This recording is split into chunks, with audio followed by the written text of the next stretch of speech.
ಎಲ್ಲರಿಗೂ ನಮಸ್ಕಾರ ಸ್ನೇಹಿತರೆ. 12 ರಾಶಿಗಳಲ್ಲಿ 7ನೇ ರಾಶಿ ತುಲಾ. ಈ ರಾಶಿಯ ಅಧಿಪತಿ ಶುಕ್ರ. ಈ ಚಿಹ್ನೆಯಲ್ಲಿ ಗಾಳಿಯ ಅಂಶವು ಹೆಚ್ಚು ಪ್ರಮುಖವಾಗಿದೆ. ಇದು ಚಲಿಸಬಲ್ಲ ಚಿಹ್ನೆ. ಈ ರಾಶಿಯಲ್ಲಿ ಶನಿಯು ಉತ್ಕೃಷ್ಟನಾಗಿರ್ತಾನೆ ಮತ್ತು ಸೂರ್ಯನು ದುರ್ಬಲನಾಗಿರ್ತಾನೆ. ತುಲಾ ರಾಶಿಯಲ್ಲಿ ಜನಿಸಿದವರು ಬಹಳ ಮಹತ್ವಾಕಾಂಕ್ಷೆಯುಳ್ಳವರು ಮತ್ತು ತಮ್ಮ ಮಹತ್ವಾಕಾಂಕ್ಷೆಗಳನ್ನು ಸಾಧಿಸಲು ಸಾಧ್ಯವಿರುವ ಎಲ್ಲಾ ಪ್ರಯತ್ನಗಳನ್ನು ಮಾಡ್ತಾರೆ. ಅವರು ಉತ್ತಮ ಕೇಳುಗರು, ಆದರೆ ಅಂತಿಮವಾಗಿ ಅವರ ಮನಸ್ಸಿನ ಧ್ವನಿಯನ್ನೇ ಕೇಳ್ತಾರೆ. ಅವರು ನಿಷ್ಪಕ್ಷಪಾತ ಮತ್ತು ಸಮಚಿತ್ತದಿಂದ ಕೂಡಿರ್ತಾರೆ. ಅವರು ಸ್ವತಂತ್ರ ಸಿದ್ಧಾಂತವನ್ನ ಹೊಂದಿದ್ದಾರೆ ಮತ್ತು ಯಾರ ಅಡಿಯಲ್ಲಿಯೂ ಕೆಲಸ ಮಾಡಲು ಇಷ್ಟಪಡುವುದಿಲ್ಲ. ಏನೂ ಗೊತ್ತಿಲ್ಲದಂತಹ ವಯಸ್ಸಿನಲ್ಲಿ ಬಹಳ ಸಂತೋಷವಾಗಿರ್ತೇವೆ. ಎಲ್ಲ ಗೊತ್ತಾದ ವಯಸ್ಸಿನಲ್ಲಿ ಸಂತೋಷಕ್ಕಾಗಿ ಹುಡುಕಾಡುತ್ತೇವೆ. ಇಷ್ಟೇ ಜೀವನ. ತುಲಾ ರಾಶಿಯವರು ನಿಮ್ಮ ಜೀವನದಲ್ಲಿ ಈ 5 ಅಭ್ಯಾಸಗಳನ್ನು ಬದಲಾಯಿಸಿಕೊಳ್ಳುವುದರ ಮೂಲಕ ಸಂತೋಷವಾಗಿರಬಹುದು ಎಂಬಂತಹ ವಿಚಾರವನ್ನ ಈ ವಿಡಿಯೋದಲ್ಲಿ ತಿಳಿಸಿಕೊಡಲಿದ್ದೇನೆ. ಅದಕ್ಕೂ ಮುಂಚೆ ನೀವಿನ್ನು ನಮ್ಮ ಚಾನೆಲ್ಗೆ ಸಬ್ಸ್ಕ್ರೈಬ್ ಆಗಿಲ್ಲ ಅಂದ್ರೆ ಈಗಲೇ ಸಬ್ಸ್ಕ್ರೈಬ್ ಆಗಿ, ಹಾಗೆ ವಿಡಿಯೋಗೆ ಲೈಕ್ ಮಾಡಿ, ವಿಡಿಯೋವನ್ನ ಸ್ಕಿಪ್ ಮಾಡದೆ ಕೊನೆ ತನಕ ನೋಡಿ. ಎಲ್ಲರೂ ಭಕ್ತಿಯಿಂದ ಜೈ ಶುಕ್ರದೇವ ಅಂತ ಕಾಮೆಂಟ್ ಮಾಡಿ. ಕಾಲಪುರುಷನ ಕುಂಡಲಿಯಲ್ಲಿ ತುಲಾ ರಾಶಿ 7ನೇ ರಾಶಿಯಾಗಿದೆ. ಈ ರಾಶಿಯ ಅಧಿಪತಿ ದೈತ್ಯ ಗುರು ಶುಕ್ರ ಗ್ರಹ. ಇದು ವಾಯುತತ್ವ ರಾಶಿಯಾಗಿದೆ. ತುಲಾ ರಾಶಿಯವರು ಬದಲಾಯಿಸಿಕೊಳ್ಬೇಕಾದಂತಹ ಮೊದಲನೆಯ ಗುಣ ನಿಮ್ಮ ಹಠದ ಸ್ವಭಾವ. 90% ತುಲಾ ರಾಶಿಯವರಲ್ಲಿ ಹಠದ ಸ್ವಭಾವವಿರುತ್ತೆ. ನಿಮ್ಮ ಹಠದಿಂದ ನಿಮ್ಮ ಸ್ನೇಹದಲ್ಲಿ, ಲವ್ ಲೈಫ್ನಲ್ಲಿ, ಮ್ಯಾರಿಡ್ ಲೈಫ್ನಲ್ಲಿ, ವರ್ಕಿಂಗ್ ಪ್ಲೇಸ್ನಲ್ಲಿ ಪ್ರಾಬ್ಲಮ್ಗಳನ್ನ ನೀವೇ ಕ್ರಿಯೇಟ್ ಮಾಡ್ಕೊಳ್ತೀರಾ. ನೀವು ನಿಮ್ಮ ಹಠವನ್ನ ಬಿಟ್ರೆ ನಿಮ್ಮ ಸಂಬಂಧಗಳು ಸುಧಾರಿಸುತ್ತವೆ. ನಿಮ್ಮ ಪ್ರೀತಿ, ವೈವಾಹಿಕ ಜೀವನ ಲಾಂಗ್ ಟರ್ಮ್ ವರೆಗೂ ಇರುತ್ತದೆ. ನಿಮ್ಮ ಎದುರುಗಡೆ ಇರುವಂತಹ ವ್ಯಕ್ತಿಗಳು ನಿಮ್ಮನ್ನ ಮತ್ತಷ್ಟು ಚೆನ್ನಾಗಿ ಅರ್ಥ ಮಾಡಿಕೊಂಡು ನಿಮ್ಮ ಜೊತೆ ಪ್ರೀತಿ ವಿಶ್ವಾಸದಿಂದ ಇರಲು ಸಹಾಯವಾಗುತ್ತದೆ. ನಿಮ್ಮ ಜೀವನದಲ್ಲಿ ನಿಜವಾದ ಪ್ರೀತಿ, ಸ್ನೇಹ ಸಿಕ್ಕರೆ ನೀವು ಬಹಳ ಸಂತೋಷವಾಗಿರಬಹುದು. ತುಲಾ ರಾಶಿಯವರು ಬದಲಾಯಿಸಿಕೊಳ್ಬೇಕಾದಂತಹ 2ನೇ ಅಭ್ಯಾಸ, ಬೇರೆಯವರ ಜೊತೆ ಕಂಪೇರ್ ಮಾಡಿಕೊಳ್ಳುವಂತಹ ಅಭ್ಯಾಸವನ್ನ ಬದಲಾಯಿಸಿಕೊಳ್ಬೇಕು. ಪ್ರತಿಯೊಂದು ವಿಚಾರದಲ್ಲಿಯೂ ಎದುರುಗಡೆ ಇರುವಂತಹ ವ್ಯಕ್ತಿಗಳ ಜೊತೆ, ಸ್ನೇಹಿತರ ಜೊತೆ, ಸಂಬಂಧಿಕರ ಜೊತೆ ಕಂಪೇರ್ ಮಾಡಿಕೊಳ್ಳೋದನ್ನ ಬಿಡಬೇಕು. ತುಲಾ ರಾಶಿಯವರಿಗೆ ಲಕ್ಸುರಿಯಸ್ ಥಿಂಗ್ಸ್ಗಳು ಬಹಳ ಅಟ್ರಾಕ್ಟ್ ಮಾಡುತ್ತವೆ. ತುಲಾ ರಾಶಿಯವರಿಗೆ ತುಂಬಾ ಡಿಮ್ಯಾಂಡ್ಸ್ಗಳು ಇರುತ್ತವೆ. ತುಂಬಾ ಆಸೆಗಳನ್ನ ಇಟ್ಕೊಂಡಿರ್ತಾರೆ. ನಿಮ್ಮ ನಿರೀಕ್ಷೆಗಳನ್ನ ಹಾಗೂ ಹೋಲಿಕೆ ಮಾಡುವ ಅಭ್ಯಾಸವನ್ನ ಬದಲಾಯಿಸಿಕೊಂಡ್ರೆ ನೀವು ನಿಮ್ಮ ಜೀವನದಲ್ಲಿ ಸಂತೋಷವಾಗಿರಬಹುದು. ತುಲಾ ರಾಶಿಯವರು ಬದಲಾಯಿಸಿಕೊಳ್ಬೇಕಾದಂತಹ 3ನೆಯ ಅಭ್ಯಾಸ ನಿಮಗೆ ಬಹಳ ಪ್ರಿಯವಾದಂತಹ ಅಭ್ಯಾಸ. ಇದು ಯಾವುದು ಎಂದ್ರೆ ಸೋಮಾರಿತನ, ಆಲಸ್ಯ ಗುಣ. ನೀವು ರಾತ್ರಿ ನಿದ್ದೆ ಮಾಡುವ ಮುಂಚೆ ಅಂದುಕೊಳ್ತೀರಾ, ನಾಳೆ ನಾನು ಈ ಟೈಮಿಗೆ ಎದ್ದೇಳಲೇಬೇಕು, ಈ ಟಾಸ್ಕ್ಗಳನ್ನ ಕಂಪ್ಲೀಟ್ ಮಾಡಲೇಬೇಕು ಅಂದ್ಕೊಳ್ತೀರಾ. ಆದ್ರೆ ನಾಳೆ ಬೆಳಗ್ಗೆ ಆದ್ಮೇಲೆ ನೀವು ನಿಮ್ಮ ಆಲಸ್ಯದ ಗುಣದಿಂದ ಆ ಟಾರ್ಗೆಟ್ಗಳನ್ನ ಕಂಪ್ಲೀಟ್ ಮಾಡೋದಕ್ಕೆ ಕಷ್ಟ ಆಗುತ್ತೆ. ವೃಷಭ ರಾಶಿ ಹಾಗೂ ತುಲಾ ರಾಶಿ, ಈ 2 ರಾಶಿಗಳು ಶುಕ್ರನ ಅಧಿಪತ್ಯದ ರಾಶಿಗಳು. ತುಂಬಾ ಆಲಸ್ಯ ಗುಣ, ಲೇಜಿನೆಸ್ ರಾಶಿಗಳು ಅಂತಾನೆ ಹೇಳಬಹುದು. ಬಟ್ ನೀವು ಮಾಡಲೇಬೇಕು ಈ ಕೆಲಸ ಅಂದುಕೊಂಡ್ರೆ ನಿಮ್ಮ ಮನಸ್ಸಿಗೆ ಬಹಳ ಸಂತೋಷ ಕೊಡುವಂತಹ ಕೆಲಸ ಕಾರ್ಯಗಳನ್ನ ನಿಮ್ಮ ಇಷ್ಟದ ಹಾಗೆ ಮಾಡ್ತೀರಾ. ಯಾರಾದ್ರೂ ನಿಮ್ಮ ಮೇಲೆ ಬಲವಂತವಾಗಿ ಒತ್ತಡವನ್ನ ಹೇರಿದ್ರೆ ನೀವು ಯಾವುದೇ ಕಾರಣಕ್ಕೂ ಆ ಕೆಲಸಗಳನ್ನ ಮಾಡೋದಿಲ್ಲ. ನಿಮ್ಮ ಆಲಸ್ಯ ಸಮಯವನ್ನ ಮುಂದೂಡುವಂತಹ ಗುಣವನ್ನ ಬದಲಾಯಿಸಿಕೊಂಡ್ರೆ ನಿಮ್ಮ ಪರ್ಸನಲ್ ಲೈಫ್ ಮತ್ತು ಪ್ರೊಫೆಷನಲ್ ಲೈಫ್ ನಲ್ಲಿ ಸಕ್ಸಸ್ ಜೀವನದಲ್ಲಿ ಸಂತೋಷವಾಗಿರ್ತೀರಾ. ತುಲಾ ರಾಶಿಯವರು ಬದಲಾಯಿಸಿಕೊಳ್ಬೇಕಾದಂತಹ 4ನೆಯ ಅಭ್ಯಾಸ, ತುಂಬಾ ಮೂಡ್ ಸ್ವಿಂಗ್ಸ್ ಮಾಡ್ಕೊಳ್ತಾ ಇರ್ತೀರಾ. ನಿಮ್ಮ ಮನಸ್ಸನ್ನ ಒಂದೊಂದು ಬಾರಿ ಒಂದೊಂದು ರೀತಿಯಲ್ಲಿ ಆಲೋಚನೆ ಮಾಡಲು ಪ್ರಾರಂಭ ಮಾಡುತ್ತೆ. ನಿಮ್ಮ ಭಾವನೆಗಳ ಏರಿಳಿತದಿಂದ ನಿಮ್ಮ ಮ್ಯಾರಿಡ್ ಲೈಫ್, ಎಜುಕೇಶನ್, ಜಾಬ್ ಹಾಗೂ ಬಿಸ್ನೆಸ್, ಪ್ರೊಫೆಷನಲ್ ಲೈಫ್ ಇದರ ಮೇಲೆ ಕೆಟ್ಟ ಪ್ರಭಾವವನ್ನ ಬೀರುತ್ತೆ. ನೀವು ತುಂಬಾ ಮೂಡಿಯಾಗಿರ್ತೀರಾ. ನಿಮ್ಮ ಮೂಡ್ ಸ್ವಿಂಗ್ಸ್ ಅನ್ನ ಕಂಟ್ರೋಲ್ ಮಾಡಿಕೊಳ್ಳಲೇಬೇಕು. ಸ್ಟೇಬಲ್ ಆಗಿರಬೇಕು. ಪ್ರಾಕ್ಟಿಕಲ್ ಆಗಿ ಯೋಚಿಸಿದ್ರೆ ನಿಮ್ಮ ಜೀವನದಲ್ಲಿ ನೀವು ತುಂಬಾ ಸಂತೋಷವಾಗಿರ್ತೀರಾ. ತುಲಾ ರಾಶಿಯವರು ಬದಲಾಯಿಸಿಕೊಳ್ಬೇಕಾದಂತಹ 5ನೆಯ ಅಭ್ಯಾಸ, ನಿಮ್ಮ ಹತ್ತಿರ ಯಾವುದು ಇದೆಯೋ, ಸಂಬಂಧಗಳೇ ಆಗ್ಲಿ, ಐಷಾರಾಮಿ ವಸ್ತುಗಳೇ ಆಗಿರ್ಲಿ, ಮನೆ, ಸೈಟ್, ಕಾರು ಯಾವುದೇ ಆಗ್ಲಿ, ತೃಪ್ತಿ ಇರೋದಿಲ್ಲ. ಅತೃಪ್ತರಾಗಿರ್ತೀರಾ. ಇನ್ನ ಬೆಸ್ಟ್ ಸೈಟ್ ತಗೊಳ್ಬೇಕಿತ್ತು, ಇನ್ನು ಲಕ್ಸುರಿ ಮನೆಯನ್ನ ಕಟ್ಟಬೇಕಿತ್ತು, ಇನ್ನು ಬ್ರ್ಯಾಂಡೆಡ್ ಕಾರ್ನ ತಗೋಬೋದಿತ್ತು ಎಂಬಂತಹ ಅತೃಪ್ತ ಭಾವ ನಿಮ್ಮ ಬಳಿ ಯಾವ ವಸ್ತುಗಳು ಇದೆಯೋ ಅದರಲ್ಲಿ ತೃಪ್ತಿ ಪಡೋದನ್ನ ಕಲಿಯಬೇಕು. ಇಲ್ಲದಿದ್ರೆ ಸಂಬಂಧಗಳಲ್ಲಿಯೂ ಇನ್ನೂ ಬೆಸ್ಟ್ ಲೈಫ್ ಪಾರ್ಟ್ನರ್ ಸಿಗಬೇಕಿತ್ತು, ಇನ್ನು ಬೆಸ್ಟ್ ಜಾಬ್ ಸಿಗಬೇಕಿತ್ತು ಎಂಬಂತಹ ಅತೃಪ್ತ ಭಾವದಿಂದಿರುವಂತಹ ಸಂಬಂಧಗಳು, ಜಾಬ್ ಹಾಗೂ ಬಿಸ್ನೆಸ್ ನಲ್ಲಿ ಆಸಕ್ತಿಯನ್ನ ಕಳೆದುಕೊಳ್ತೀರಾ. ಮನಸ್ಸಿಗೆ ಕಿರಿಕಿರಿ ಆಗುತ್ತೆ. ಭಗವಂತ ಕೊಟ್ಟಿರೋದ್ರಲ್ಲಿಯೇ ತೃಪ್ತಿ ಪಡ್ತೇನೆ ಎಂಬಂತಹ ಕೃತಜ್ಞತಾ ಭಾವವನ್ನ ಸಲ್ಲಿಸಬೇಕು. ಆಗ ನೀವು ನಿಮ್ಮ ಜೀವನದಲ್ಲಿ ಬಹಳ ಸಂತೋಷವಾಗಿರ್ತೀರಾ. ಮೇಲೆ ಹೇಳಿದಂತಹ 5 ಅಭ್ಯಾಸಗಳನ್ನ ನಿಮ್ಮಲ್ಲಿದ್ರೆ ಬದಲಾಯಿಸಿಕೊಳ್ಳಲು ಪ್ರಯತ್ನ ಮಾಡಿ. ನೀವು ತುಲಾ ರಾಶಿಯಲ್ಲಿಯೇ ಜನಿಸಲು ಕಾರಣವೇನು ಎಂದು ನೋಡೋಣ.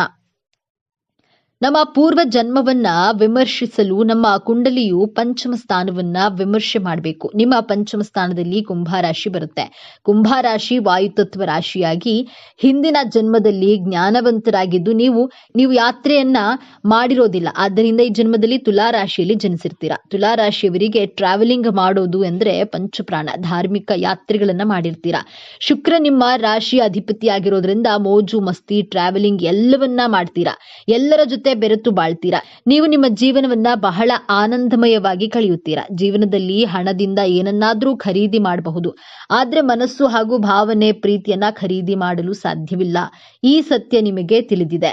ನಿಮ್ಮ ಜೀವನ ಸಂಗಾತಿ ಅನುಶಾಸನ ಪ್ರಿಯರಾಗಿರ್ತಾರೆ. ಸಮಯಕ್ಕೆ ಸರಿಯಾಗಿ ಕೆಲಸ ಮಾಡುವವರಾಗಿರ್ತಾರೆ. ನೀವು ಅವರಿಗೆ ವಿರುದ್ಧವೆಂಬಂತೆ ಜೀವನವನ್ನ ಎಂಜಾಯ್ ಮಾಡಬೇಕು, ಸಂತೋಷವಾಗಿ ಬದುಕಬೇಕು ಅಂದ್ಕೊಳ್ಳೋದ್ರಿಂದ ನಿಮ್ಮಿಬ್ಬರ ಮಧ್ಯೆ ವೈಮನಸ್ಸುಗಳು ಬರುತ್ತವೆ. ನೀವು ನಿರೀಕ್ಷಿಸಿದಂತಹ ಪ್ರೀತಿ ನಿಮಗೆ ಸಿಗದೆ ನಿರಾಶರಾಗ್ತೀರಾ. ನಿಮ್ಮ ಕಲ್ಪನೆಗಳಿಗೆ ಭಾವನೆಗಳಿಗೆ ಮಿಡಿಯುವ ಜೀವನ ಸಂಗಾತಿಯನ್ನ ಬಯಸ್ತೀರಾ. ಆದ್ರೆ ನಿಮ್ಮ ನಿರೀಕ್ಷೆಗೆ ತಕ್ಕ ಜೀವನ ಸಂಗಾತಿ ಸಿಗದೆ ನಿರಾಶೆಯನ್ನ ಅನುಭವಿಸ್ತೀರಾ. ಕಷ್ಟ, ನಿರಾಶೆ, ದುಃಖ ಏನೇ ಬರಲಿ ಜೀವನವನ್ನ ಸರಿಸಮಾನವಾಗಿ ನಿಭಾಯಿಸುವಂತಹ ಕಲೆ, ಬುದ್ಧಿವಂತಿಕೆ ನಿಮ್ಮಲ್ಲಿ ಕಾಣಬಹುದು. ನಕ್ಷತ್ರದ ಆಧಾರದ ಮೇಲೆ ನಿಮ್ಮ ಗುಣ ಸ್ವಭಾವವನ್ನ, ಅಭಿರುಚಿಗಳನ್ನ ಬದಲಾಗುತ್ತವೆ. ಚಿತ್ತ ನಕ್ಷತ್ರದಲ್ಲಿ ಜನಿಸಿದವರಿಗೆ ಯಾರಾದ್ರೂ ವಾಯ್ಸ್ ರೈಸ್ ಮಾಡಿ ಮಾತನಾಡಿದ್ರೆ ಇಷ್ಟವಾಗೋದಿಲ್ಲ. ಅವರ ವಿರುದ್ಧ ತಿರುಗಿ ಬಿದ್ದು ಮಾತನಾಡ್ತೀರಾ. ಇವರು ಬ್ಯೂಟಿ ಕಾನ್ಶಿಯಸ್ ಪರ್ಸನ್ ಆಗಿರ್ತಾರೆ. ಯಾವ ರೀತಿ ಡ್ರೆಸ್ಗಳನ್ನ ವೇರ್ ಮಾಡ್ಕೊಳ್ಬೇಕು, ಹೇರ್ ಸ್ಟೈಲ್ ಬಗ್ಗೆ ತುಂಬಾ ಕ್ಯಾಶುಯಲ್ ಆಗಿರ್ತಾರೆ. ತುಂಬಾ ಸೆಲೆಕ್ಟಿವ್ ಆಗಿರ್ತಾರೆ. ತನ್ನ ಬ್ಯೂಟಿ ಬಗ್ಗೆ ಪಾಸಿಟಿವ್ ಅಟೆನ್ಷನ್ಗೋಸ್ಕರ ಇಂಪಾರ್ಟೆನ್ಸ್ ಕೊಡ್ತಾರೆ. Designing field, creative field, web design, fashion designing field ನಲ್ಲಿ ಸಕ್ಸಸ್ ಅನ್ನ ಪಡೆಯಬಹುದು. ಆಟೋಮೊಬೈಲ್ ಡಿಸೈನಿಂಗ್ ಅಲ್ಲೂ ಕೂಡ ಸಕ್ಸಸ್ ಅನ್ನ ಪಡೆಯಬಹುದು. ಚಿತ್ತಾ ನಕ್ಷತ್ರದವರು ಫ್ಯಾಮಿಲಿ ಓರಿಯೆಂಟೆಡ್ ಪರ್ಸನ್ ಆಗಿರ್ತಾರೆ. ಎಲ್ಲರನ್ನ ಕುರುಡರಾಗಿ ನಂಬೋದಿಲ್ಲ. ಯಾಕೆ ಅಂದ್ರೆ ಜೀವನದಲ್ಲಿ ಮೋಸ ಹೋಗಿರುವಂತಹ ಕಾರಣದಿಂದಾಗಿ ಯಾರನ್ನೂ ಸುಲಭವಾಗಿ ನಂಬೋದಿಲ್ಲ. ಒಂದಕ್ಕೆ 2 ಸಲ ಅವರನ್ನ ಪರೀಕ್ಷೆ ಮಾಡಿ ನಂತರ ಅವರನ್ನ ನಂಬೇಕೋ ಬೇಡವೋ ಎಂದು ನಿರ್ಧಾರ ಮಾಡ್ತಾರೆ. ಚಿತ್ತಾ ನಕ್ಷತ್ರದವರು ತನ್ನ ಬಗ್ಗೆ ವೈಯಕ್ತಿಕ ವಿಮರ್ಶೆ ಮಾಡಿಕೊಳ್ತಾರೆ. ನನ್ನ ಪಾಸಿಟಿವ್ ಗುಣಗಳೇನು, ನೆಗೆಟಿವ್ ಗುಣಗಳೇನು, ನಾನು ಹೇಗೆ ಅಪ್ಡೇಟ್ ಆಗಬೇಕು ಎಂದು ಸೆಲ್ಫ್ ಅನಲೈಸ್ ಮಾಡಿಕೊಳ್ಳೋದು ಇವರ ಸ್ಪೆಷಲ್ ಕ್ವಾಲಿಟಿ. ಎರಡನೆಯ ನಕ್ಷತ್ರ ಸ್ವಾತಿ ನಕ್ಷತ್ರ. ಸ್ವಾತಿ ನಕ್ಷತ್ರದಲ್ಲಿ ಜನಿಸಿದವರಿಗೆ ಜೀವನದ ಮಹತ್ವದ ನಿರ್ಧಾರಗಳನ್ನ ತೆಗೆದುಕೊಳ್ಳುವಾಗ 1ಕ್ಕೆ 2 ಸಲ ಯೋಚಿಸಿ ನಿಧಾನವಾಗಿ ತೆಗೆದುಕೊಳ್ತಾರೆ. ಸನ್ನಿವೇಶಗಳನ್ನ ಬಹಳ ಬ್ಯಾಲೆನ್ಸ್ ಮಾಡಿ ನಿರ್ಧಾರಗಳನ್ನ ತೆಗೆದುಕೊಳ್ತಾರೆ. ಸ್ವಭಾವದಂತಹ ರೊಮ್ಯಾಂಟಿಕ್ ಆಗಿರ್ತಾರೆ. ತನ್ನ ಜೀವನ ಸಂಗಾತಿಗೆ ಇವರ ಮೇಲೆ ಇರುವಂತಹ ಪ್ರೀತಿ ಭಾವನೆಗಳನ್ನ ವ್ಯಕ್ತಪಡಿಸಿ ಇವರ ಜೀವನ ಸಂಗಾತಿಯ ಮಹತ್ವವನ್ನ ಅರ್ಥ ಮಾಡ್ಕೊಳ್ತಾರೆ. ಪ್ರೊಫೆಷನಲ್ ಲೈಫ್ ಹಾಗೂ ಪರ್ಸನಲ್ ಲೈಫ್ ಅನ್ನ ಬಹಳ ಚೆನ್ನಾಗಿ ಬ್ಯಾಲೆನ್ಸ್ ಮಾಡ್ತಾರೆ. ಪ್ರೊಫೆಷನಲ್ ಲೈಫ್ ಗಿಂತ ಫ್ಯಾಮಿಲಿಗೆ ತುಂಬಾ ಇಂಪಾರ್ಟೆನ್ಸ್ ಕೊಡ್ತಾರೆ. ಸಮಾಜ ಸೇವೆ ಮಾಡುವುದು ಅವಶ್ಯಕತೆ ಇರುವವರಿಗೆ ಸಹಾಯ ಮಾಡುವ ಗುಣದವರು. ಮೂರನೆಯ ನಕ್ಷತ್ರ ವಿಶಾಖ ನಕ್ಷತ್ರ. ವಿಶಾಖ ನಕ್ಷತ್ರದಲ್ಲಿ ಜನಿಸಿದವರು ಮುಖ ನೋಡಿ ಇವರ ವಯಸ್ಸನ್ನ ಯಾರು ಗೆಸ್ ಮಾಡೋದಕ್ಕೂ ಸಾಧ್ಯವಾಗುವುದಿಲ್ಲ. ವಿಶಾಖ ನಕ್ಷತ್ರದವರ ಮುಂದೆ ಯಾರಾದ್ರೂ ಡ್ರಾಮಾ ಮಾಡಿದ್ರೆ, ಸುಳ್ಳು ಹೇಳಿದ್ರೆ ಬಹಳ ಬೇಗ ಕಂಡು ಹಿಡಿಯುತ್ತಾರೆ. ಆ ವ್ಯಕ್ತಿಗಳನ್ನ ತನ್ನ ಜೀವನದಿಂದ ದೂರ ಇಡ್ತಾರೆ. ಜೀವನದಲ್ಲಿ ಮೌಲ್ಯಗಳನ್ನ, ವ್ಯಾಲ್ಯೂಗಳನ್ನ ಫಾಲೋ ಮಾಡುವವರು ತನ್ನ ಮೇಲೆ ನಂಬಿಕೆ ಇಟ್ಕೊಂಡಿರ್ತಾರೆ. ಹೈ ಥಿಂಕಿಂಗ್ ಪರ್ಸನ್ ಆಗಿರ್ತಾರೆ.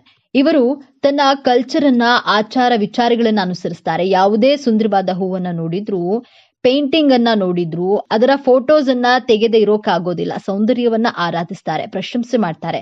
ವಿಶಾಖ ನಕ್ಷತ್ರದವರು ಈ ಪ್ರಪಂಚವನ್ನ ನೋಡುವ ದೃಷ್ಟಿ ವಿಭಿನ್ನವಾಗಿರುತ್ತೆ. ಎಲ್ಲಾ ಎಥಿಕ್ಸ್ ಗಳನ್ನ ಫಾಲೋ ಮಾಡ್ತಾರೆ. ವಿಶಾಖ ನಕ್ಷತ್ರದವರಿಗೆ ಕಿಡ್ನಿ ಹಾಗೂ ಲಿವರ್ಸ್ಗೆ ಸಂಬಂಧಿಸಿದಂತಹ ಆರೋಗ್ಯ ಸಮಸ್ಯೆಗಳು ಬರುವಂತಹ ಸಾಧ್ಯತೆಗಳಿವೆ. ಎಷ್ಟೇ ಕಷ್ಟದ ಪರಿಸ್ಥಿತಿ ಬಂದ್ರೂ ಆ ಪರಿಸ್ಥಿತಿಯನ್ನ ಬಹಳ ಸಮಾಧಾನವಾಗಿ ಶಾಂತಿಯಿಂದ ನಿಭಾಯಿಸ್ತಾರೆ. ಈ ವಿಚಾರಗಳು ನಿಮಗೆ ಇಷ್ಟ ಆಗಿದೆ ಅಂತ ಭಾವಿಸ್ತೇನೆ. ಇಷ್ಟ ಆಗಿದ್ರೆ ನಮ್ಮ ಚಾನೆಲ್ ಅನ್ನ ತಪ್ಪದೆ ಸಬ್ಸ್ಕ್ರೈಬ್ ಮಾಡಿಕೊಳ್ಳಿ. ವಿಡಿಯೋಗೆ ಒಂದು ಲೈಕ್ ಕೊಡೋದನ್ನ ಮರಿಬಿಡಿ.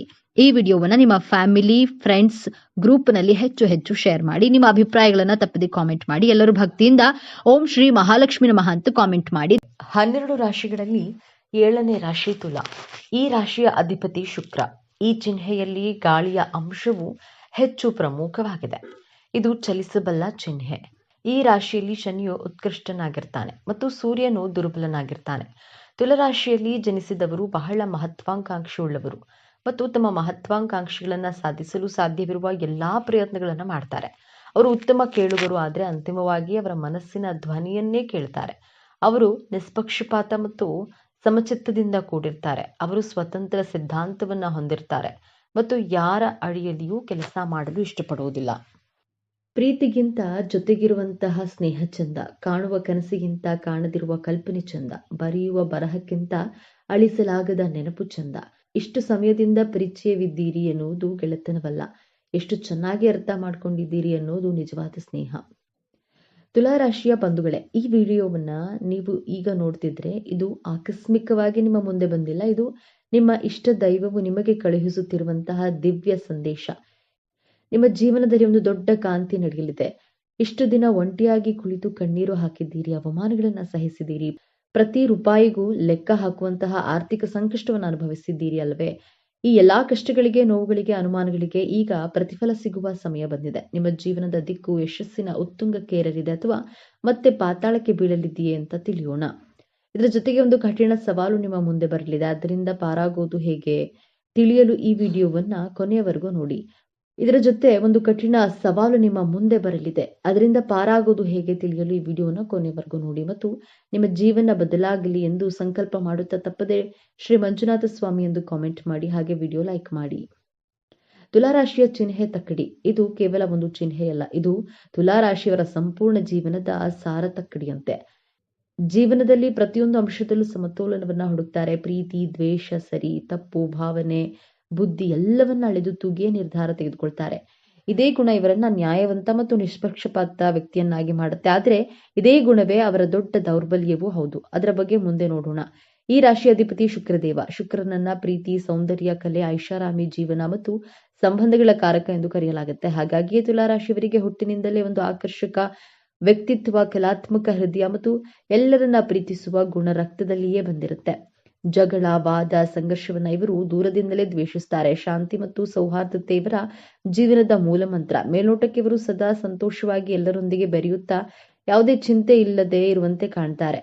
ಮೊದಲಿಗೆ ಇಷ್ಟು ದಿನ ನೀವು ಯಾಕೆ ಇಷ್ಟೊಂದು ಕಷ್ಟ ಅನುಭವಿಸಿದ್ದೀರಿ ಎಂದು ನೋಡೋಣ. ತುಲಾರಾಶಿಯವರು ನ್ಯಾಯ ಮತ್ತು ಸಮತೋಲನದ ಪ್ರತೀಕ. ಆದ್ರೆ ಕಳೆದ ಕೆಲವು ಸಮಯದಿಂದ ವಿಶೇಷವಾಗಿ ಶನಿ ಭಗವಾನನ ಸಂಚಾರ ಮತ್ತು ರಾಹುಕೇತುಗಳ ಪ್ರಭಾವದಿಂದ ನಿಮ್ಮ ಜೀವನದ ಸಮತೋಲನವೇ ತಪ್ಪಿ ಹೋಗಿತ್ತು. ನೀವು ನಂಬಿದವರೇ ನಿಮಗೆ ಮೋಸ ಮಾಡಿದ್ರು. ನೀವು ಒಳ್ಳೆಯದು ಮಾಡಲು ಹೋದ್ರೂ ಅದು ಕೆಟ್ಟದಾಗಿ ಪರಿಣಮಿಸಿತು. ಕೈ ಹಾಕಿದ ಕೆಲಸಗಳಲ್ಲಿ ಕೇವಲ ವಿಘ್ನಗಳು, ಹಣ ಕೈಯಲ್ಲಿ ನಿಲ್ಲುತ್ತಿರಲಿಲ್ಲ, ಅನಾರೋಗ್ಯದ ಸಮಸ್ಯೆಗಳು, ಕುಟುಂಬದಲ್ಲಿ ಸಣ್ಣ ಸಣ್ಣ ವಿಷಯಗಳಿಗೂ ದೊಡ್ಡ ದೊಡ್ಡ ಜಗಳಗಳು, ಮಾನಸಿಕ ನೆಮ್ಮದಿ ಸಂಪೂರ್ಣವಾಗಿ ಹಾಳಾಗಿತ್ತು. ಇದಕ್ಕೆಲ್ಲ ಕಾರಣ ಕೇವಲ ನಿಮ್ಮ ಕೆಟ್ಟ ಸಮಯವಲ್ಲ, ಅದು ನಿಮ್ಮ ಕರ್ಮದ ಪರೀಕ್ಷೆಯಾಗಿತ್ತು. ಗ್ರಹಗಳ ಹಿಡಿತದಲ್ಲಿ ನೀವು ಅನುಭವಿಸಬೇಕಾದಂತಹ ಕಷ್ಟಗಳನ್ನು ಅನುಭವಿಸಿ ಈಗ ನೀವು ಶುದ್ಧವಾಗಿದ್ದೀರಿ. ಆ ಪರೀಕ್ಷೆಯ ಸಮಯ ಈಗ ಮುಗಿಯುತ್ತಿದೆ. ಈಗ ಗುರುಬಲದ ಕೃಪೆ ಮತ್ತು ಇತರ ಶುಭ ಗ್ರಹಗಳ ಸಂಯೋಜನೆಯಿಂದ ಮುಂದಿನ ದಿನಗಳು ನಿಮ್ಮ ಜೀವನದ ಸುವರ್ಣ ಪುಟಗಳಾಗಲಿವೆ. ಇಷ್ಟು ದಿನ ನಿಮ್ಮ ವೃತ್ತಿ ಜೀವನದಲ್ಲಿ ನೀವು ಎಷ್ಟೇ ಕಷ್ಟಪಟ್ಟರೂ ಅದಕ್ಕೆ ತಕ್ಕ ಪ್ರತಿಫಲ, ಪ್ರಶಂಸೆ ಸಿಗ್ತಿರ್ಲಿಲ್ಲ. ಕಚೇರಿಯಲ್ಲಿ ನಿಮ್ಮನ್ನ ಕಡೆಗಣಿಸಲಾಗ್ತಿತ್ತು. ಆದ್ರೆ ಈಗ ನಿಮ್ಮ ಮೇಲಾಧಿಕಾರಿಗಳೇ ನಿಮ್ಮನ್ನ ಗುರುತಿಸುವ ಸಮಯ ಬಂದಿದೆ. ನಿಮ್ಮ ಪ್ರತಿಭೆಗೆ ತಕ್ಕ ಸ್ಥಾನಮಾನ, ಪ್ರಮೋಷನ್ ಅಥವಾ ದೊಡ್ಡ ಜವಾಬ್ದಾರಿ ನಿಮ್ಮನ್ನ ಹುಡುಕಿಕೊಂಡು ಬರಲಿದೆ. ಯಾರು ಉದ್ಯೋಗ ಬದಲಾವಣೆ ಮಾಡಬೇಕು ಎಂದು ಯೋಚಿಸ್ತಿದ್ರೋ ನಿಮಗೆ ನಿರೀಕ್ಷೆ ಮಾಡದಿರದ ಕಡೆಯಿಂದ ದೊಡ್ಡ ಸಂಬಳದ ಅದ್ಭುತವಾದ ಅವಕಾಶ ಬಾಗಿಲು ತಟ್ಟಲಿದೆ. ನಿಮ್ಮ ವೃತ್ತಿ ಜೀವನದ ಸ್ಥಿರತೆ ಎತ್ತ ಸಾಗಲಿದೆ. ನಿಮ್ಮ ಏಳಿಗೆಯನ್ನ ಕಂಡು ಸಹಿಸದವರು, ನಿಮ್ಮ ಬೆನ್ನ ಹಿಂದೆ ಮಾತನಾಡಿದವರು, ನಿಮಗೆ ಗುಂಡಿ ತೊಡಿದ ಶತ್ರುಗಳ ಆಟ ಈಗ ಮುಗಿಯಲಿದೆ. ಆ ಶತ್ರುಗಳು ಯಾರೆಂದು ನಿಮಗೆ ಸ್ಪಷ್ಟವಾಗಿ ತಿಳಿಯುತ್ತೆ. ಆದ್ರೆ ನೀವು ಪ್ರತೀಕಾರ ತೀರಿಸಿಕೊಳ್ಳುವ ಅವಶ್ಯಕತೆ ಇರುವುದಿಲ್ಲ. ಅವರ ಕರ್ಮವೇ ಅವರಿಗೆ ಶಿಕ್ಷೆ ನೀಡುತ್ತದೆ. ನಿಮ್ಮ ಮೌನವೇ ನಿಮ್ಮ ದೊಡ್ಡ ಅಸ್ತ್ರವಾಗಲಿದೆ. ಶತ್ರುಗಳು ತಾವಾಗಿಯೇ ನಿಮ್ಮ ದಾರಿಯಿಂದ ದೂರ ಸರಿಯಲಿದ್ದಾರೆ. ದಾಂಪತ್ಯದಲ್ಲಿ ಬಿರುಕು ಮೂಡಿತ್ತು. ಸಣ್ಣ ಸಣ್ಣ ಮಾತುಗಳು ದೊಡ್ಡ ದೊಡ್ಡ ಜಗಳಕ್ಕೆ ಕಾರಣವಾಗ್ತಿದ್ದವು. ಇಬ್ಬರ ನಡುವೆ ಅನಾವಶ್ಯಕ ಅನುಮಾನಗಳು ಮೂಡಿದವು. ಆದ್ರೆ ಈ ಉತ್ತಮ ಸಮಯದಲ್ಲಿ ಆ ಎಲ್ಲಾ ತಪ್ಪು ತಿಳುವಳಿಕೆಗಳು ದೂರವಾಗಲಿವೆ. ನಿಮ್ಮ ಸಂಗಾತಿಯು ನಿಮ್ಮನ್ನು ಸಂಪೂರ್ಣವಾಗಿ ಅರ್ಥ ಮಾಡಿಕೊಳ್ಳುವರು. ಸಂಬಂಧದಲ್ಲಿ ಹೊಸ ಚೈತನ್ಯ ಮೂಡಲಿದೆ. ಪ್ರೀತಿ, ವಿಶ್ವಾಸ 100ರಷ್ಟು ಹೆಚ್ಚಾಗಲಿದೆ. ಅವಿವಾಹಿತರಿಗೆ ಕಂಕಣ ಭಾಗ್ಯ ಕೂಡಿ ಬಂದು ಬಹಳ ಉತ್ತಮವಾದ ಸಂಬಂಧಗಳು ನಿಶ್ಚಯವಾಗುವ ಯೋಗವಿದೆ. ನಿಮ್ಮ ಮಕ್ಕಳ ವಿದ್ಯಾಭ್ಯಾಸದ ಬಗ್ಗೆ ನಿಮಗೆ ದೊಡ್ಡ ಚಿಂತೆಯಾಗಿತ್ತು. ಅವರ ಹಠಮಾರಿತನ, ಓದಿನಲ್ಲಿ ಗಮನ ಇಲ್ಲದಿರುವುದು ನಿಮ್ಮನ್ನ ಕಾಡ್ತಿತ್ತು. ಇದೀಗ ಅವರಲ್ಲಿ ಅದ್ಭುತವಾದ ಸಕಾರಾತ್ಮಕ ಬದಲಾವಣೆಯನ್ನ ಕಾಣುವಿರಿ. ಅವರೇ ಜವಾಬ್ದಾರಿಯಿಂದ ಓದಲು ಪ್ರಾರಂಭಿಸ್ತಾರೆ, ಉತ್ತಮ ಫಲಿತಾಂಶಗಳನ್ನು ತರ್ತಾರೆ. ಇನ್ನ ಸಂತಾನ ಭಾಗ್ಯಕ್ಕೆ ಕಾಯ್ತಿದ್ದ ತುಲಾರಾಶಿಯ ದಂಪತಿಗಳಿಗೆ ನಿಮ್ಮ ಪ್ರಾರ್ಥನೆ ದೇವರಿಗೆ ತಲುಪಿದೆ. ಶುಭ ಸುದ್ದಿಯನ್ನ ನೀವು ಕೇಳುವ ಸಾಧ್ಯತೆ ಅತ್ಯಂತ ಪ್ರಬಲವಾಗಿದೆ. ವರ್ಷಗಳಿಂದ ನಿಮ್ಮನ್ನ ಕಾಡುತ್ತಿದ್ದ ಆ ಕೋರ್ಟು ಕೇಸು, ಆಸ್ತಿ ವಿವಾದ ಅಥವಾ ಯಾವುದೇ ಕಚೇರಿ ಸಂಬಂಧಿತ ತೊಂದರೆಗಳು ಈಗ ಅಂತ್ಯ ಕಾಣಲಿದೆ. ಈ 45 ದಿನಗಳಲ್ಲಿ ನಿಮಗೆ ಆಶ್ಚರ್ಯವಾಗುವ ರೀತಿಯಲ್ಲಿ ಈ ತೀರ್ಪು ನಿಮ್ಮ ಪರವಾಗಿ ಬರಲಿದೆ ಅಥವಾ ಕೋರ್ಟಿನ ಹೊರಗಡೆ ಅತ್ಯಂತ ಸೌಹಾರ್ದಯುತವಾಗಿ ಸಮಸ್ಯೆ ಬಗೆಹರಿಯಲಿದೆ. ನ್ಯಾಯದೇವತೆಯೇ ಆಗಿರುವ ತುಲಾ ರಾಶಿ ನಿಮಗೆ ಈಗ ನಿಜವಾದ ನ್ಯಾಯ ಸಿಗಲಿದೆ. ನೀವು ಕಷ್ಟದಲ್ಲಿದ್ದಾಗ ಸಹಾಯ ಮಾಡಿದ್ದೀರಿ, ಆದರೆ ಆ ಹಣ ವಾಪಸ್ ಬಾರದೆ ನೀವು ಮತ್ತಷ್ಟು ಸಂಕಷ್ಟಕ್ಕೆ ಸಿಲುಕಿರ್ತೀರಿ. ನೀವು ಕೊಟ್ಟ ಹಣವನ್ನ ಮರೆತೇ ಬಿಟ್ಟಿದ್ದೀರಿ, ಆದರೆ ಈಗ ಯಾರು ನಿಮಗೆ ಹಣ ವಾಪಸ್ ಕೊಡಬೇಕಿತ್ತೋ ಅವರೇ ನಿಮ್ಮನ್ನ ಹುಡುಕಿಕೊಂಡು ಬಂದು ನಿಮ್ಮ ಹಣವನ್ನ ಮರಳಿಸಲಿದ್ದಾರೆ. ಮುಳುಗಿ ಹೋದ ಹಣ ವಾಪಸ್ ಬರುವುದು ಖಚಿತ. ಹೌದು, ನೀವು ಸರಿಯಾಗಿ ಕೇಳಿದ್ದೀರಿ. ನಿಮಗೆ ಅನಿರೀಕ್ಷಿತ ಮೂಲಗಳಿಂದ ಧನಾಗಮನವಾಗಲಿದೆ. ಅದು ಪಿತ್ರಾರ್ಜಿತ ಆಸ್ತಿಯಿಂದ ಬರಬಹುದು, ಹಳೆಯ ಹೂಡಿಕೆಯಿಂದ ಮೂಲಕ ಬರಬಹುದು, ಅಥವಾ ಲಾಟರಿ, ಷೇರು ಮಾರುಕಟ್ಟೆಯಿಂದಲೂ ಲಾಭವಾಗುವ ಸಾಧ್ಯತೆ ಇದೆ. ನಿಮ್ಮ ಆರ್ಥಿಕ ಮುಗ್ಗಟ್ಟು ಸಂಪೂರ್ಣವಾಗಿ ದೂರವಾಗಿ ಹಣದ ಹರಿವು ಹೆಚ್ಚಾಗಲಿದೆ. ವ್ಯಾಪಾರದಲ್ಲಿ ನಿಂತ ನೀರಾಗಿದ್ದ ಪರಿಸ್ಥಿತಿ ಈಗ ಬದಲಾಗಲಿದೆ. ಹೊಸ ಗ್ರಾಹಕರು, ಹೊಸ ಒಪ್ಪಂದಗಳು, ವ್ಯಾಪಾರ ವಿಸ್ತರಣೆಗೆ ಉತ್ತಮ ಅವಕಾಶಗಳು ನಿಮ್ಮನ್ನ ಅರಸಿ ಬರಲಿವೆ. ಲಾಭದ ಪ್ರಮಾಣ ದಿನದಿಂದ ದಿನಕ್ಕೆ ಏರಿಕೆ ಆಗುವುದನ್ನು ನೀವು ಕಣ್ಣಾರೆ ಕಾಣುವಿರಿ. ನಿಮ್ಮ ವ್ಯಾಪಾರವು ಮುಂದಿನ ದಿನಗಳಲ್ಲಿ ಒಂದು ಹೊಸ ಎತ್ತರಕ್ಕೆ ತಲುಪಲಿದೆ. ಆದರೆ ಇಷ್ಟೆಲ್ಲ ಒಳ್ಳೆಯದು ನಡೆಯುವಾಗ ಒಂದು ಕಠಿಣ ಪರೀಕ್ಷೆ ಕೂಡ ನಿಮ್ಮ ಮುಂದೆ ಬರಲಿದೆ. ನೀವು ಎದುರಿಸುವಂತಹ ಅತ್ಯಂತ ಕಷ್ಟಕರ ಸಮಸ್ಯೆ ಅದು ಬೇರೇನೂ ಅಲ್ಲ, ನಿಮ್ಮ ಅತಿಯಾದ ಒಳ್ಳೆತನ ಮತ್ತು ನಂಬಿಕೆ. ಹೌದು, ನಿಮ್ಮ ಜೀವನ ಈಗ ಹಳಿಗೆ ಮರಳುತ್ತಿದೆ ಎಂದು ತಿಳಿದ ತಕ್ಷಣ ಇಷ್ಟು ದಿನ ನಿಮ್ಮಿಂದ ದೂರವಿದ್ದ, ನಿಮ್ಮನ್ನ ಅವಮಾನಿಸುತ್ತಿದ್ದ ಅಥವಾ ನಿಮಗೆ ಮೋಸ ಮಾಡಿದ ಹಳೆಯ ಸಂಬಂಧಿಕರು ಅಥವಾ ಸ್ನೇಹಿತರು ಮತ್ತೆ ನಿಮ್ಮ ಜೀವನದಲ್ಲಿ ಪ್ರವೇಶಿಸಲು ಪ್ರಯತ್ನಿಸ್ತಾರೆ. ಅವರು ನಿಮ್ಮ ಬಳಿ ಬಂದು ತುಂಬಾ ನಾಟಕೀಯವಾಗಿ ಕ್ಷಮೆ ಕೇಳಬಹುದು ಅಥವಾ ನಿಮಗೆ ಹಣದ ಸಹಾಯವನ್ನ ಕೇಳಬಹುದು. ನಿಮ್ಮ ಯಶಸ್ಸಿನಲ್ಲಿ ಪಾಲುದಾರರಾಗಲು ಪ್ರಯತ್ನಿಸಬಹುದು. ಈ ಸಮಯದಲ್ಲಿ ನಿಮ್ಮ ಮೃದು ಹೃದಯವು ಅವರನ್ನ ಮತ್ತೆ ನಂಬಲು ಪ್ರೇರೇಪಿಸುತ್ತೆ. ನೀವು ಅಯ್ಯೋ ಪಾಪ ಎಂದು ಮತ್ತೊಮ್ಮೆ ಅವರಿಗೆ ಸಹಾಯ ಮಾಡಲು ಹೋದ್ರೆ ನೀವು ಗಳಿಸಿದ ಎಲ್ಲಾ ಯಶಸ್ಸು, ಹಣ ಮತ್ತು ನೆಮ್ಮದಿ ಮತ್ತೆ ನಿಮ್ಮ ಕೈತಪ್ಪಿ ಹೋಗುವ ದೊಡ್ಡ ಅಪಾಯವಿದೆ. ಇದು ಶನಿ ಭಗವಾನನು ಕೊಡುವ ಕೊನೆಯ ಪರೀಕ್ಷೆ. ಈ ಪರೀಕ್ಷೆಯಲ್ಲಿ ಪಾರಾಗುವುದು ಹೇಗೆ? ಪರಿಹಾರ ತುಂಬಾ ಸರಳವಾಗಿದೆ. ಈ ದಿನಗಳಲ್ಲಿ ಪ್ರತಿ ಶನಿವಾರ ನಿಮ್ಮ ಮನೆಯಲ್ಲಿ ಅಥವಾ ಆಂಜನೇಯ ದೇವಸ್ಥಾನದಲ್ಲಿ ಒಂದು ಎಳ್ಳೆಣ್ಣೆ ದೀಪವನ್ನ ಹಚ್ಚಿ, ದೇವರೇ ನನಗೆ ಸಂಪತ್ತನ್ನ ಕೊಡೋದಕ್ಕಿಂತ ಹೆಚ್ಚಾಗಿ ಯಾರು ಸರಿ ಯಾರು ತಪ್ಪು ಎಂದು ಗುರುತಿಸುವ ವಿವೇಚನೆ ಮತ್ತು ಜ್ಞಾನವನ್ನ ಕೊಡು, ಕೆಟ್ಟ ಜನರಿಂದ ದೂರವಿರುವ ಧೈರ್ಯವನ್ನ ಕೊಡು ಎಂದು ಪ್ರಾರ್ಥಿಸಿಕೊಳ್ಳಿ. ನಿಮ್ಮ ಬಳಿ ಸಹಾಯ ಕೇಳಿ ಬರುವ ಹಳೆಯ ಶತ್ರುಗಳಿಗೆ ಇಲ್ಲ ಎಂದು ಹೇಳೋದನ್ನ ಕಲಿಯಿರಿ. ಈ ಒಂದು ಇಲ್ಲ ಎಂಬ ಶಬ್ದ ನಿಮ್ಮ ಮುಂದಿನ ಜೀವನವನ್ನ ಕಾಪಾಡುತ್ತೆ. ತುಲಾರಾಶಿಯವರೇ, ನೀವು ಅನುಭವಿಸಿದ ನೋವುಗಳಿಗೆ ಈಗ ಪ್ರತಿಫಲ ಸಿಗಲಿದೆ. ನೀವು ಪಾತಾಳಕ್ಕೆ ಬೀಳೋದಿಲ್ಲ, ಖಂಡಿತವಾಗಿಯೂ ಯಶಸ್ಸಿನ ಉತ್ತುಂಗಕ್ಕೆ ಏರ್ತೀರಿ.